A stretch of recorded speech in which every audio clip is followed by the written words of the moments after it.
The बहुजन आवाज।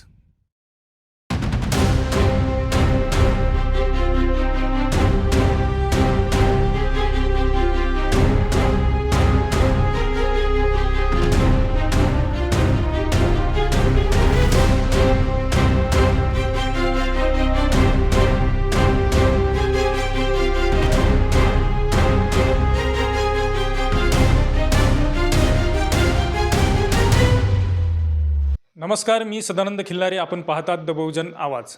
आज आपण उपस्थित आहोत दारव्हा तालुक्यातील दहली या गावी आणि माझ्यासोबत हे वयोवृद्ध काका आपल्याला दिसत आहे आणि काकांनी आपल्या हातामध्ये कागदपत्र घेतलेले आहे आणि त्यांच्याकडे आदेश आहे न्यायालयाचा आणि माझ्याकडं सुद्धा आपल्याला हे संपूर्ण डॉक्युमेंट्स दिसत आहे आणि हे शेतीविषयीचे संपूर्णतः डॉक्युमेंट्स आहे आणि हे न्यायालयाने कोर्टाने दिलेले सर्व आदेश आहे, पोलीस स्टेशनला दिलेल्या तक्रारी आहे.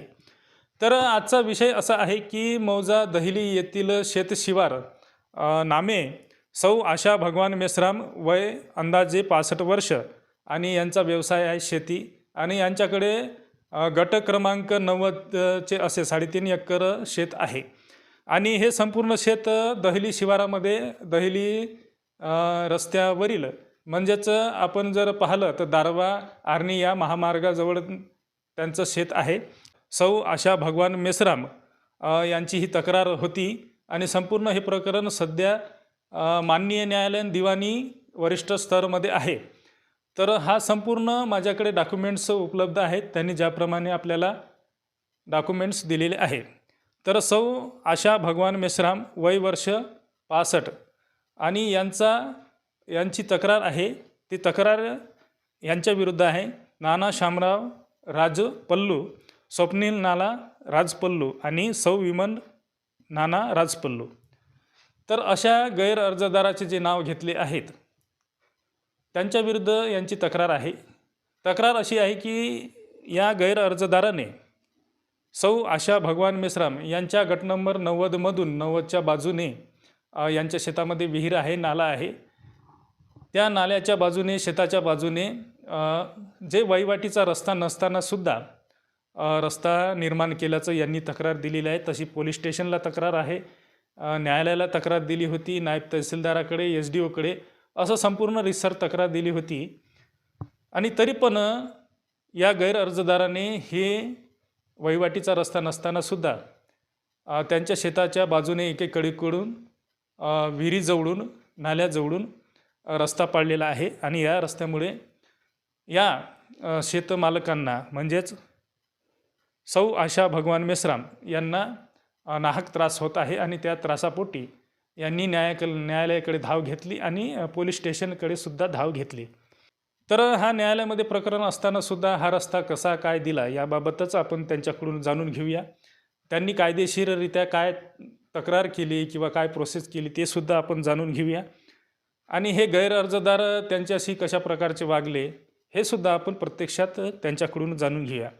हे सर्व रितसर डॉक्युमेंट आमच्याकडे यांनी रितसर दिलेले आहे आणि याचासुद्धा आम्ही थोडा अभ्यास केलेला आहे आणि पाहिलेला आहे. तर हे प्रकरण संपूर्ण न्यायालयामध्ये असतानासुद्धा आता यांना काय त्रास आहे आणि यांना पोलीस प्रशासनाकडून कशी मदत झाली किंवा मदत नाही झाली किंवा शासनाकडून कशी मदत झाली किंवा नाही झाली, ह्या संपूर्ण गोष्टीचा आपण उहापोह करणार आहोत. तर काका, आम्ही ज्याप्रमाणे सांगितलं की तुमचं हे प्रकरण शेताचं न्यायालयामध्ये आहे, आपण पोलीस स्टेशनमध्ये सुद्धा तक्रार दिली होती, हे सर्व डॉक्युमेंट आपण दाखवत आहात. तर कशा प्रकारचा वाद आहे, कोणाच्या विरुद्ध वाद आहे, कधीपासून आहे आणि या वादामध्ये नेमकं काय झालं, आता हे प्रकरण न्यायालयामध्ये आहे, ह्या संपूर्ण गोष्टीचा रितसर आम्हाला आधीपासूनचं संपूर्ण प्रकरण सांगा. 1990मध्ये मी ते शेत घेतलं. तेव्हापासून हे लोक माझ्यावर म्हणजे माझ्या कुटुंबावर विरोध करतात. ते आमचा हे लोक म्हणजे कोण, नाव सांगा. नाना शामराव राजपल्लू आणि त्याची मुलं हे आपला पूर्ण विरोध करतात की एक मी समाजानं बौद्ध समाजाचे असल्यामुळं हे लोक खूप तिरस्कार करतात आणि माझ्या शेताचं नुकसानही बी करतात. यांनी असं करता करता 16 गुंठी जमीन गिळकृत केली म्हणजे ताब्यात घेतली, तेव्हापासून आम्ही त्याच्या भीतीपोटी काही करू शकलो नाही.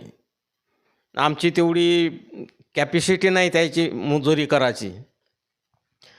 एवढं असताना त्याचा जो रस्ता मागला तहसीलदारानं दिला.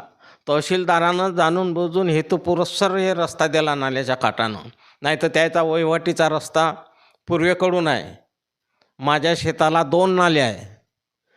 एक पूर्वेकडून आहे, एक पश्चिमेकडून आहे. पूर्वेकडून वहिवाटीचा रस्ता आहे आणि पश्चिमेकडून नाला आहे. त्या नाल्याच्याही बाजूनं शेती आहे 10 ते 12 फूट शिल्लक. ते तिकून न जाता हे माझ्या भर शेतामधूनच रस्ता या तहसीलदारानं दिला, या नाना शामराव राजपल्लूले. त्यावेळेचे तत्कालीन तहसीलदार कोण होते, काय सांगाल? संजय जाधव, नायब तहसीलदार. याच्या माध्यमातून तो रस्ता आदेश काढून बळजबरीनं पोलीस प्रोटेक्शन घेऊन आमच्यावर दबाव आणून तो रस्ता बळजबरीनं देण्यात आला. बरं, हे कोण्या वर्षीची गोष्ट आहे? हे 2024मधली. आणि त्यानंतर काय केलं आपण ते सांगा.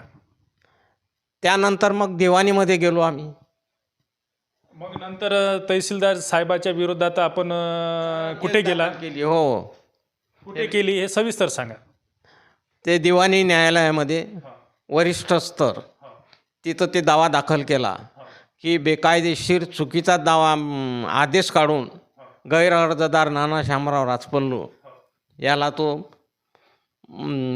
सौर ऊर्जाचं कंपाऊंड मोडलं, जुना पुराणा बांध फोडून टाकला आणि 10 फुटाच्या जमिनीतलं पराठीचं पीक नष्ट करून टाकलं JCPनं.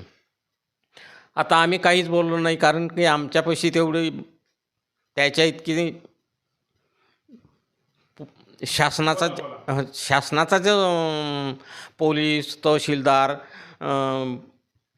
मंडळ अधिकारी, तलाठी, गावातील काही लोक याच्या पुढं आम्ही काही बोललो नाही त्याच्यामध्ये. तेच काम झाल्यावर मग दिवाणी न्यायालयामध्ये तहसीलदाराच्या विरोधात केस टाकली. तिथं त्याला जबाब मागितला, जबाब दिला.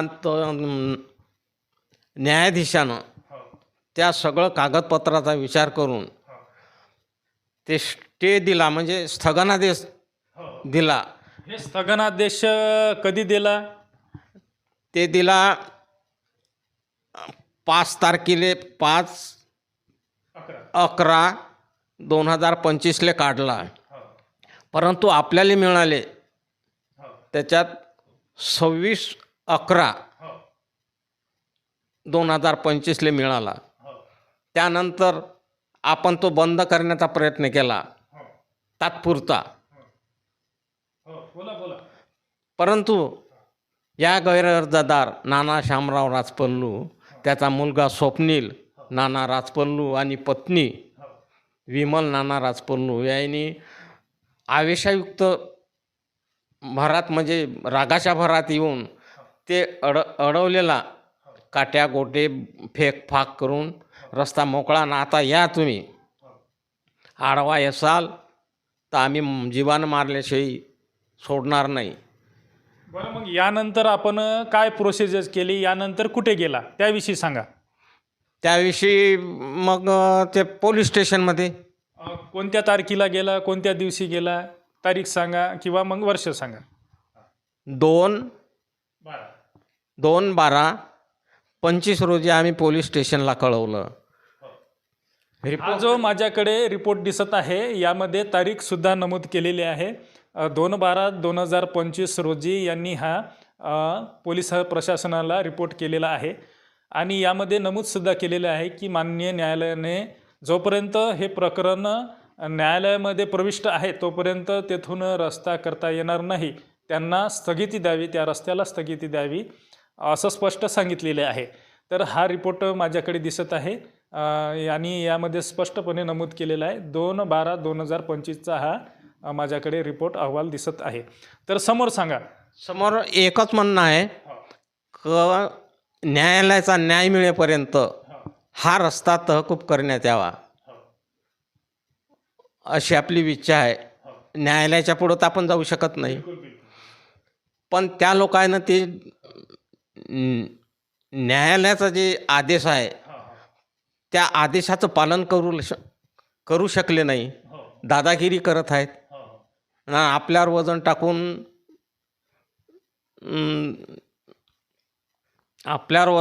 ते वापरत आहेत. पण त्याच्या भीतीपोटी आम्हाला त्या शेतामध्ये काम करण्याची सुद्धा भीती वाटत आहे. तर आता शेवटचा प्रश्न विचारतो तुम्हाला की आता तुम्ही न्यायालयामध्ये हे प्रकरण प्रविष्ट केलेलं आहे. न्यायालयाने सुद्धा जोपर्यंत प्रकरण चालू आहे तोपर्यंत हे प्रकरण चालू असेपर्यंत सर्व रस्ता बंद असावा आणि असा आदेश दिलेला आहे. आणि त्या रस्त्यावरून जाणं येणं करू नये किंवा आवागमन करू नये असं सुद्धा सांगितलेलं आहे. तोपर्यंत काहीही दोन्ही पक्षकाराने करू नये असं माननीय न्यायालयानं स्पष्ट सांगितलेलं आहे. आता तुम्हाला माननीय न्यायालयाकडून काय अपेक्षा आहेत ते सांगा. न्यायालयाकडून आता न्यायालयाच्या समोर तर काही जाता येणार नाही, त्याच्या निर्णयावर आपण अवलंबून आहोत. पण हा जो दिलेला आदेश आहे या आदेशाचं पालन व्हावं. गैरअर्जदारांनी सुद्धा तिथून आपल्यावर दबाव टाकावा नाही. न्याय निभेपर्यंत आणि न्याय त्याच्याकडून लागल्यावर मग भलाई गेले तरी हरकत नाही. तर आपण पाहिलं आहे मौजा दहिली, दारवा तालुक्यातील मौजा दहिली येथील अर्जदार, वय 65 वर्ष, धंदा शेती आहे, त्यांचा व्यवसाय शेती आहे आणि दारवा आणि रोड लगतच त्यांचं शेत गट नंबर 90 आहे, 3.5 एकर असं शेत आहे. त्यांचे हे पती आहे भगवान मेश्राम, वयोवृद्ध असे काका त्यांनी सांगितलेलं आहे. आणि त्यांनी स्पष्ट सांगितलेलं आहे की जे न्यायालयीन प्रोसेस आहे किंवा जे शासनाची प्रोसेस आहे ती संपूर्ण त्यानं पार केलेली आहे आणि डॉक्युमेंटसुद्धा आपल्याला दाखवत आहे. डॉक्युमेंटच्या आधारावरच आपण त्यांच्याशी बोलत आहोत आणि हे संपूर्ण प्रकरण त्यांच्याकडूनच आपण त्यांच्या जबानीच घेतलेलं आहे.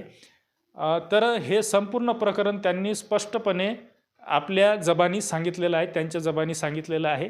परंतु सरतेशेवटी त्यांनी न्यायदेवतेला, माननीय न्यायालयानं एकच विनंती केलेली आहे की न्यायालयाने या प्रकरणाकडे गांभीर्याने लक्ष द्यावं आणि न्याय मिळेपर्यंत ज्याप्रमाणे न्यायालयाने या रस्त्याचा स्थगन आदेश दिला त्याचप्रमाणे दोन्ही पक्षकारांनी वागावे. मी सुद्धा वागणार आणि गैरअर्जदारसुद्धा वागायला पाहिजे. न्यायालयांचं उल्लंघन झालं पाहिजे नाही किंवा आदेशाचं उल्लंघन झालं पाहिजे नाही अशा प्रकारची विनंती केलेली आहे. आणि यामधून त्यांनी न्याय मागण्यासाठी टाहो फोडलेला आहे. हे संपूर्ण प्रकरण शेताचं आहे आणि हे संपूर्ण डॉक्युमेंट्स आपण त्यांच्याकडून मागून घेतलेलं आहे. आपल्याजवळ हे डॉक्युमेंट्स आहे. या डॉक्युमेंटच्या आधारावर आपण त्यांचं प्रकरण समोर शासन, प्रशासन आणि न्यायालयाकडे जाईल या उद्देशानं आपण हे प्रकरण संपूर्ण दाखविलेलं आहे. सदानंद खिल्लारे, द बहुजन आवाज, दारवा.